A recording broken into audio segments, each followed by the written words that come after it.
Guys, sobrang dirty na ng aquarium ni Manel. Alaga niya yung mga fish. Kanina nga namatay ng isa niyang fish. Hindi niya kasi dililinisan eh, oh. Super dirty. Eh ako naman, hindi ako marunong maglinis nito guys. Pero itatry ko ngayon kasi naaawa na ako sa mga fish niya. So itatry natin linisan yan. So kung mamatay after ko linisan, eh di sorry. Pero itatry natin linisan yan. Ito na nga guys, nailipat ko na yung mga isda ni Manel sa planggana. And ayan, dinadagdagan ko pa yung tubig kasi mukhang konting tubig yung nailagay ko. And hindi ko na nabidyohan sa inyo kung paano ko sila hinuli dahil sariling sikap lang ito. Ako tiga video, ako tiga linis, ako lahat. So ito na guys, yung aquarium, binuhat ko papunta dito sa kusina namin para dito ko siya linisan sa may gripo namin banda. And ang bigat niya pala, hindi pala siya biro kahit ganyan lang siya kaliit and konti lang yung laman niyang water. Ang bigat rin pala. So, nagkalat pa ako ng tapon-tapon na tubig. Mamaya may lilinisin patuloy akong iba. So, ayun, tatanggalin ko na yung mga bato niyan, guys.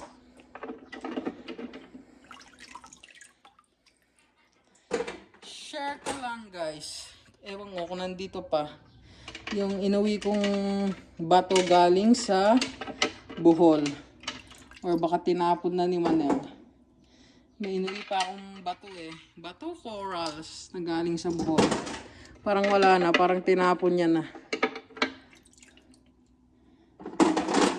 Mga pangit na bato na yun nandito. Char, ay, eto. Eto, oh. Yan yung inuwi kong bato or corals galing sa Bohol. Souvenir yan ng Bohol trip ko last year. So, ayan. White lang to eh, dahil puro nga lumot na siya. Ayan, oh. Ganyan na yung color niya. Pero dapat supposed to be white yan eh. Yan, lilinisan din natin yan mamaya. Natanggal ko na lahat ng bato guys. Ayan na sila. So, ang gagawin ko dito, itatapon ko na tong water. Then, lilinisan natin, kukuskusin natin yan. Ayun, mga lumot-lumot, mga algae nila yan. Yan, kukuskusin natin yan para luminis. Ayan na guys, natanggal na natin yung tubig. So, ngayon yan, ginagawa ko habang pinapandar ko yung tubig, kinukuskus-kuskus ko.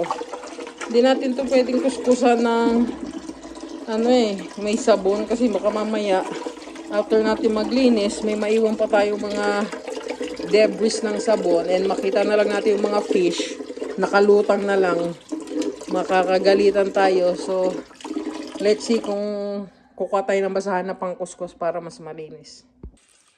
Nalinisan ko na guys. Hindi lang masyadong malinis pero okay na yan at least. Mapapalitan na ng bagong tubig. So, ayan.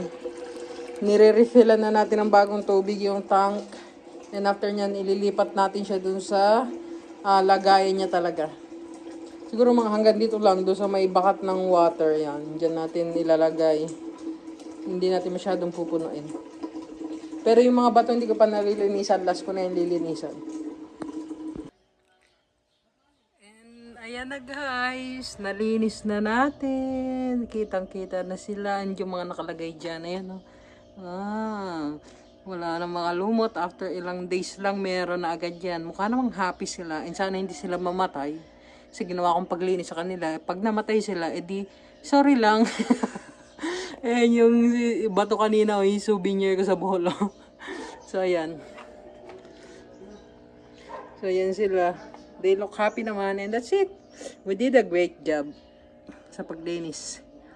Kahit hindi tayo marunong. Sisingilin natin si Manel. Thank you for watching. See you on my next one.